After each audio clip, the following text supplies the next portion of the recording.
Hola, my Aries lovers. How are you? It's MJ from Art to Love TV. Happy to be here, getting your lights set up. I'm doing July 2020 intuitive readings for the 13 zodiac signs. I watched a really interesting video about the 13th sign in a fucus and somebody kind of debunking it, which I found really interesting. You guys know I'm really like open minded and I like doing the 13th sign, and yet really the way that I would interpret the information I received was that it's not an actual 13th sign, it's a higher octave of Scorpio and or Sagittarius. But the way I interpret it is that as a collective awareness of a shifting timeline and or a higher time stamp frequency, we are resonating with the idea of a more evolved um, zodiac wheel, if that makes sense. So it's not that so the 12 wheel zodiac is still a reality, right? It's not like there's this suddenly this 13th sign out of nowhere.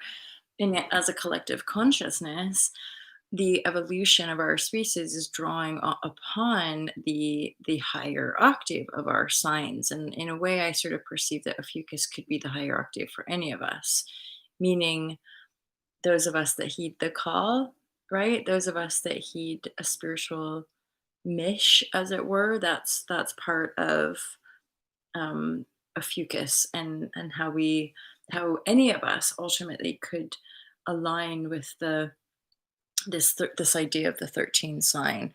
It's not to say that the Gregorian calendar or our time isn't changing and shifting. It certainly is, but yeah, I thought I'd share that because some ask, some are really keen or are quite pleased that we do a fucus here.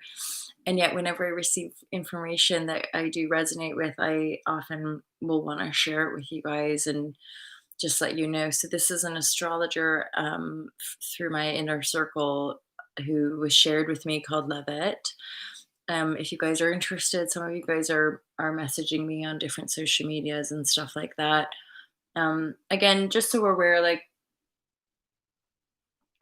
I don't always respond to emails and messages and stuff like that unless it's business related. So yeah, just saying, hey, mega love for you guys. It's just, yeah, that's how it goes. So I'm gonna start with my Aries. I'm Aries Sun, so I definitely resonate with the Aries energy. Cardinal fire. We're often regarded as the fools and the babies of the zodiac. A lot of just dynamic, fiery energy, self starters, that kind of stuff. So yeah, let's just see what comes through the reading. So, my Aries lovers, this is for July 2020. These are intuitive readings. I do touch on the astrology, but I'm not an astrologer in no way. I'm an intuitive. I everything in my reality, I'm intuiting and then biofeedbacking to my community.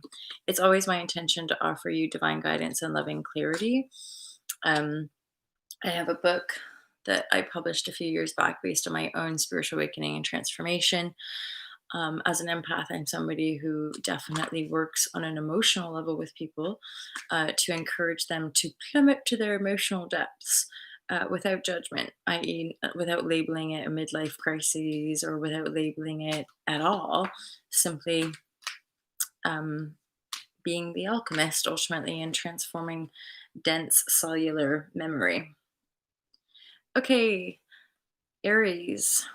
Aries, it seems like you've laid to rest or been in the process of laying to rest. Um, Possibly a Knight of Cups connection that did not go well. That's a star or a water sign, Pisces, Scorpio, Cancer, somebody maybe younger than you. I feel like maybe they came forward, presented, and maybe you shut it down. Again, there's this energy. I feel that you've been working on laying it to rest, laying to rest the past, laying to rest this feeling of not, it's like a feeling of not being successful. Or perhaps the Knight of Cups, as lovely as they're not particularly what you're looking for. There's a six here. This sometimes can be like a repeat on some level, though it doesn't necessarily feel like that. Um, let's get some clarifying energy here. I mean, also the laying the rest has to do with like mental loops because it's a four of swords, so it's something to do in your mental capacity. Yeah, I think Aries, what I'm getting here, there's a whole cluster of pentacle energy here. And this feels very much to me like you have been probably working quite hard at balancing your pentacle. And it would appear like this is likely, if dare I say, even this eclipse, because I'm recording these from the end of July. So this eclipse possibly is bringing in the kind of money that you've been working on stabilizing and manifesting ultimately, right? So you're having nine of pentacle, and then what's really beautiful is that you're attracting people who want to give you more. You're attracting people certainly who want to give and or reflect your nine of pentacle energy. Nine of pentacle is like totally sovereign, independent, like, you know, you're at one with yourself, you're comfortable in yourself, you know that you can handle yourself. And so you're attracting in that kind of, I'm hearing the word like astute. You're kind of attracting in other power players who are on their game. But the point is with the Six of Pentacles, these are generous people. These are people of goodwill, right? These are people who also care about their community and want to give back to their community. It's nothing to do with any greed or corruption or bullshit or anything like that. So I just want a couple more cards to clarify over here.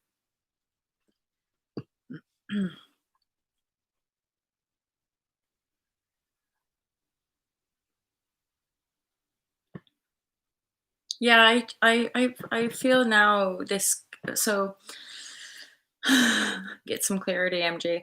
So the clarity that has come through has sort of changed the dynamic. It's okay. I think you've already really laid to rest the past, and what we have here is like the Knight of. So maybe you guys have a Knight of Cups coming in. That's again a younger, potentially a younger water sign, and the sun is actually shining on this cup coming in. Part of the not feeling successful is to do with past um, cup spilling, the five. So the grieving, the it's not going to work out. It's not going to be successful. None of these cups were successful. Why would this cup be successful? But the sun is shining. It looks like you've laid to rest the past.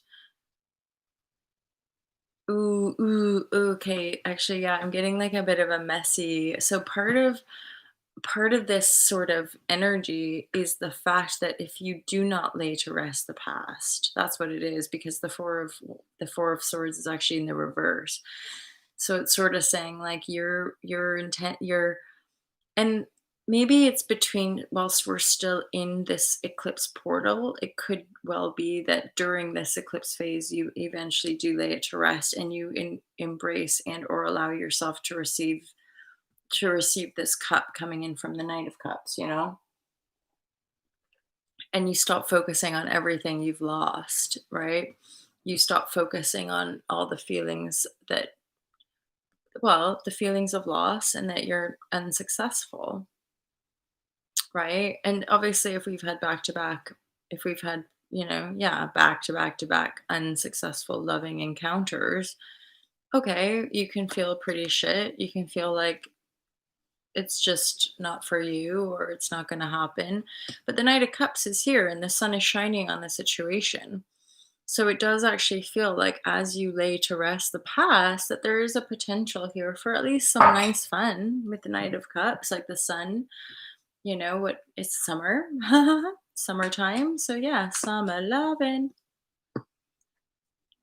Yeah. So these are fast moving energies, fast moving messages.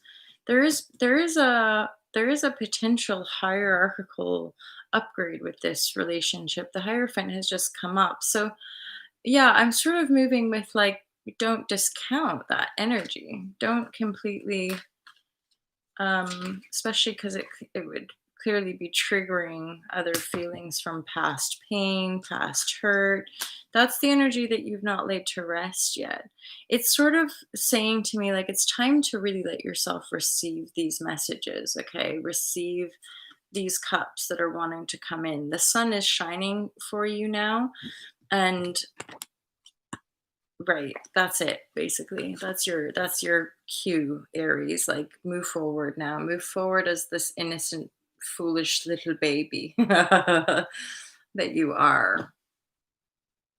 There's the keys exchange. So for some of you, you might be moving house. You might be um, moving in with the said partner, and healing and integration. Ugh, tell me about it.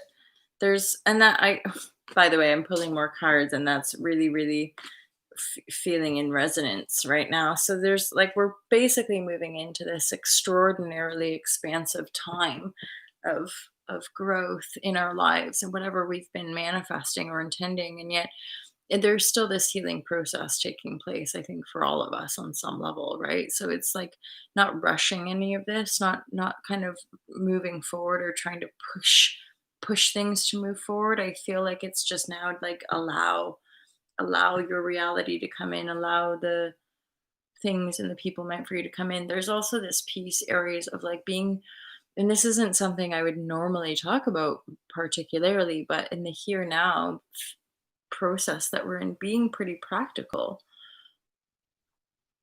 Like just for this weekend or just for a day or two over this next few days and weeks, just being really practical. Not to let it make you feel bad, but to really look at what is in the physical reality and to work from there, and then go off into your imagination and imagine what you could do with this and what you could do with that, but not to completely detach from the physical present reality and go off into fantasy and then deny what's actually happening in your world around you. Because sometimes I think when we're healing, it can often be quite painful or like feel overwhelming to start moving forward in different directions. And really with the sun card here, it's like it really is, it's time to move forward in some joyful expansion. There's fast moving messages, and or at least certainly there's like messages that really want to come in here for you. So um and it is love, it is love. Your money is good to go. um I just kind of want to say good work, Aries. This is a nice, pretty steady, balanced reading. The sun is awesome. The sun is like a really positive card. And if some of you are maybe curious about some new night coming into your reality, this is potentially something positive with the sun shining on it and the Hierophant reverse of the keys. This is potentially quite a serious commitment. It's just that it might very well be triggering feelings of failure from the past. But otherwise, all good. Okay, Aries, that's your July reading. Hey guys, just keep in mind, I'm going to do a live weekly reading. That's where I sit with the cards and move through all 13 signs. I'm likely to do that on the new moon solstice, so like probably my Sunday morning. I'm in the UK for those of you who like to join me live. So it's likely to be my Sunday morning. I'm going to come live. That's obviously right in the time of our solstice, eclipse, new moon, right?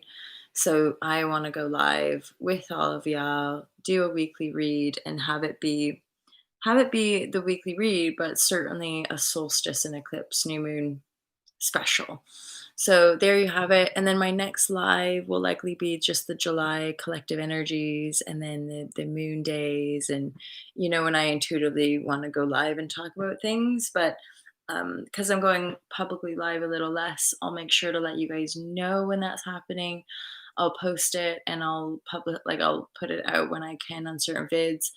Um, Otherwise, if you guys want to join the live share crew, we are live together, but privately. So it's not open to the public. Live share crew pay £5 to £11 a month to be part of the live share crew, and we meet up at least once a week. And we're going to start doing weekly like Zoom, but we're using a different secure app. So we're going to be doing our monthly like meetings as well to hold space, share space, and really get to know each other as a new paradigm, online tribe, international hot love vibrations.